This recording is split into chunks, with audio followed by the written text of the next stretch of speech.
Hey guys, I am Glenn, also known on the interwebs as Mr. Crafty Man. It has been a few weeks, maybe about a month since I have uploaded a video, and there's several reasons for that. There's been a lot going on around here. One, I have got my book editing. I'll let you know when that's going to be coming out. Um, we had also been in the process of moving, and it was a long move. And finally, we're finished with that. And my grandpa, who is 96 years old, has been hospitalized. And I went up to Idaho to visit him. He's doing quite a bit better, he says. He seems to be doing better. And also, we found out that my wife, Petra, has got to have a complete hip replacement. So that's definitely not good news. So some things that I want to cover in this video are questions that have come up since the last time I made a video. Probably one of the biggest questions that come up is about sodium. And it's not just sodium, but potassium and carbs and all this sort of thing. People with kidney disease believe that they have to totally avoid these things, but that's not the case. One of the causes of my kidney disease was a lack of sodium throughout my entire life. So people are saying, well, how much sodium do I need? And the amount of sodium that you should be eating is 1,500 milligrams. That's about a teaspoon a day. So most of you are using the Yucca app now. That's spelled Yuka. And it's got a really neat little barcode scanner inside of it where when you go to the grocery store, you can scan items and it'll tell you on a scale of like 1 to 100 how good or bad this item is. One of the things that it does is it will rate items bad because of sodium. Now, remember that we do need 1,500 milligrams of sodium a day. So if it's rating something kind of low, always look at why it's rating it low. If it's rating it low because of sodium, and you go and you look at the sodium and it says it has 250 grams of sodium, and that's why it's rating it bad, that's not such a bad thing if we need to be eating 1,500 milligrams of sodium a day. So keep that in mind. I also still get the question of how much water should we be drinking? Well, it should be a ½ ounce per current pound of body weight. This is not your target body weight, your current body weight. And another question that I have gotten is, and this is from a couple people, they're saying, well, I've been on the program for 90 days. I'm seeing some improvement, but I'm not seeing the improvement that other people are having or the improvement that I'm expecting. Well, there's a couple different reasons for that. One of the main reasons that we're running into in the Facebook group for people who have been on the program a little bit, but they're not having large successes is because they're not doing the program 100%. You're going to have the best results if you're doing the program 100%. And what that is that's losing the weight in a timely manner. There's some people who have been in the group since like October and they've only lost like 20 pounds. If you're only losing like 20 pounds, you need to look at your caloric intake and the amount of exercise you're doing. And being overweight will also keep your GFR low. So what we need to be doing is we need to be exercising, not just doing fat burning, but also cardio. The cardio is very important. When your cardio is in shape, when you have good cardio health, the rest follows. And we've also got to keep in mind that we need to be doing that exercise daily. I exercise 7 days a week for the first 90 days. and that was not too much for me. I was pretty out of shape, and yes, it hurt. That's something I hear a lot too. Well, the exercise hurts. I mean, as soon as I started, my legs start burning, my feet start burning. Yes, this is to be expected. Just know that if you keep it up, within about 5 minutes, the pain is kind of going to subside and you can press through it. So we've got the exercise there. Something else that we need to be doing is the low protein and plant-based diet. So I've gotten questions about the low protein. Well, why the low protein? Well, so I've talked about this in other videos, and as we go to the grocery store, we see items all over in the grocery store that are saying 50 grams of protein per serving. Yay, that's such a good thing. It's actually not a good thing. Most humans can only process about 70 grams of protein per day. And most people are eating much, much more than that. So the way that I like to kind of describe it is you have like a glass of water, and then you have a pitcher, and the pitcher is full of water, and you're taking that pitcher and you're pouring it and you're filling that glass up, and you don't just stop when it's full, you just keep on pouring and pouring and pouring. Well, what happens to the water? Well, it overflows. So let's imagine that water is protein, and that cup that we're pouring the water into is your kidneys. This is how we end up having protein leakage and coming out in our urine and everything, because we're eating way too much protein. And as long as I'm mentioning that, another question that's been coming up is, did you have protein in your urine in the beginning? Yes, I did. And I would say probably after about a month to a month and a half, that subsided, that went away. So we're exercising, we're eating a very low protein plant-based diet.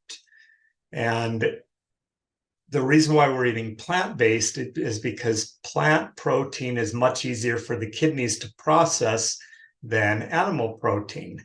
So we're lightening the load on the kidneys. So the next question that comes up is, well, why, if I'm eating plant-based already, and that's easier on the kidneys than the animal protein, why do I need the Albutrix? Why do I need the supplement, the Albutrix supplement?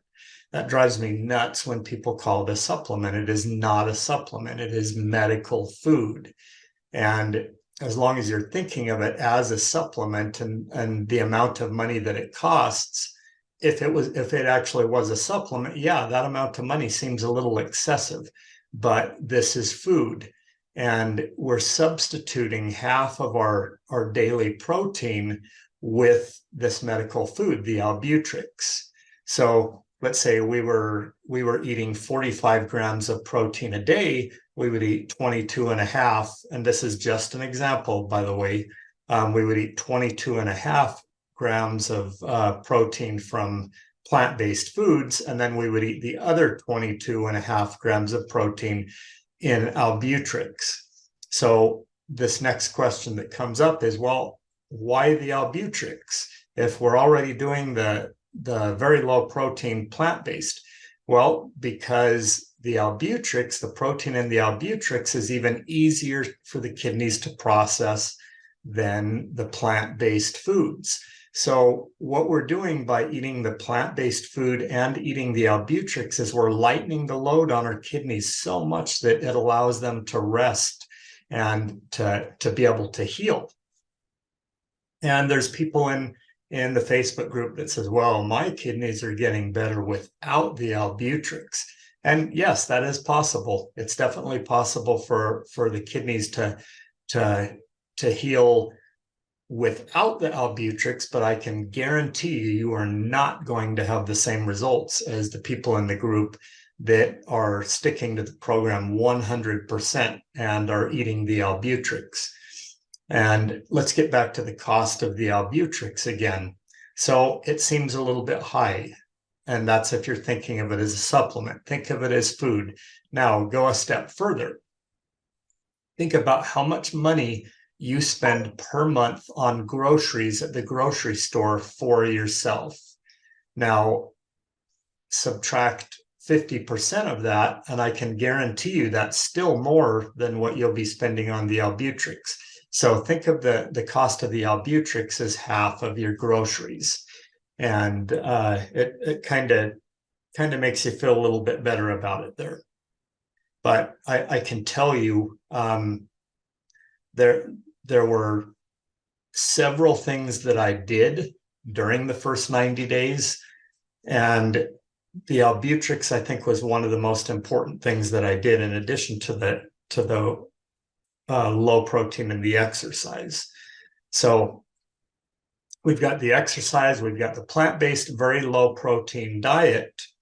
And something else that I want to talk about, this is something that I wish that I had known in my first 90 days. And what I was doing is I was going to the gym and I was doing solely cardio. And I thought, well, the cardio is the most important thing. Everything else follows as far as your health goes, and that's true. But what's going to happen if you're on this very low protein diet and you're only doing cardio is your muscle is going to start to waste away. So it's very important to be doing resistance or weight training during this first 90 days at the same time that you're doing cardio. And I'll tell you something else that I have learned is do your resistance training, and this is if you're diabetic, do your resistance training and your weight training first, and then go and do your cardio. The reason why is because your blood sugar will start to rise, like the dawn phenomenon. Your body will start pumping hormones through, thinking that it's in danger and it needs this extra chemical balance, and it's going to raise your blood sugar. So go ahead and do the weights and the resistance training, check your blood sugar, you're going to see that it has risen, and then go over and do your cardio. What I'm doing right now, and I don't expect everyone to be able to do the same thing, is I'll go and I'll run 2 to 3 miles. And what I've noticed is after about the first 20 minutes of cardio, that's when your blood sugar starts to drop. Normally, by the time I get to 30 to 35 minutes, my blood sugar has dropped into normal ranges. So this is why we want to do the cardio after the weight training or the resistance training. And then back to the topic of why am I not improving as much as I would like. There's also some people who are doing everything that they should be doing, but maybe their A1C is progressing phenomenally, but the GFR is moving very slowly.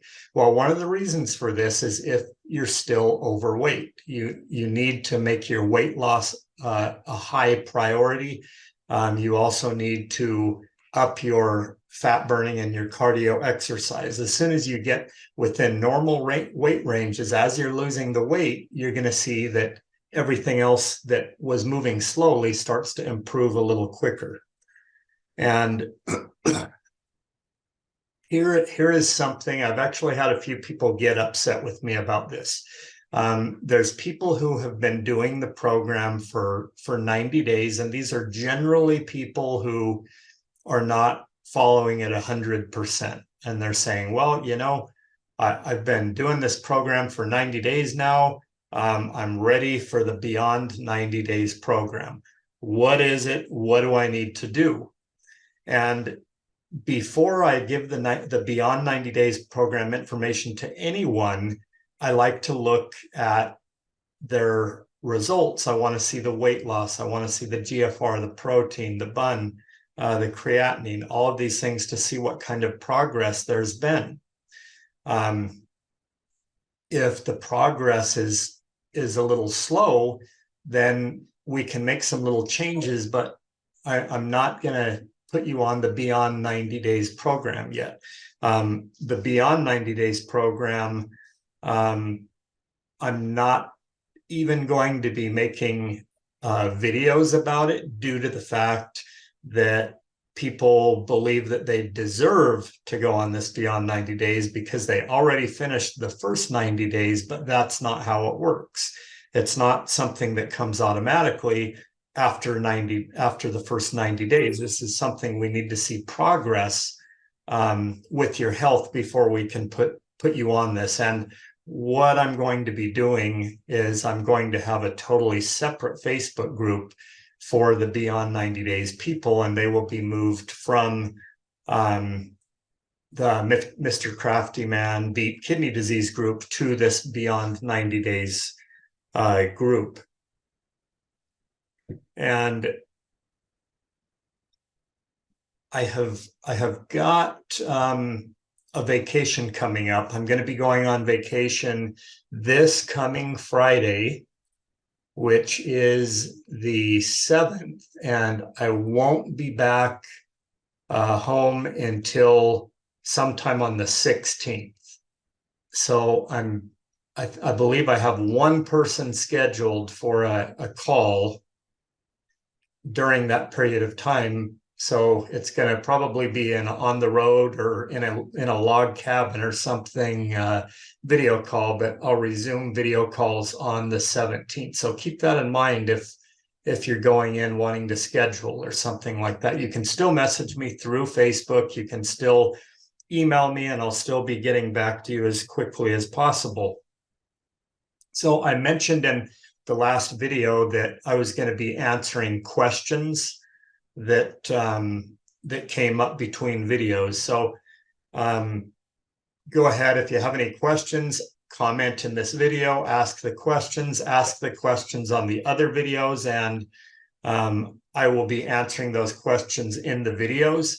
Something else we're going to be doing, since we're going to be on vacation in South Dakota for a week, is I had told you guys a while back that I was going to be making a video about eating while you're on the road. It's really easy to eat right when you're at home, but it's very difficult when you're on vacation. So we're going to do a video or two about that, and hopefully that's going to help somebody out. So remember, ask all of your questions and everything in this video. The comments to the video, you can email me your questions, everything. I'll answer them in upcoming videos.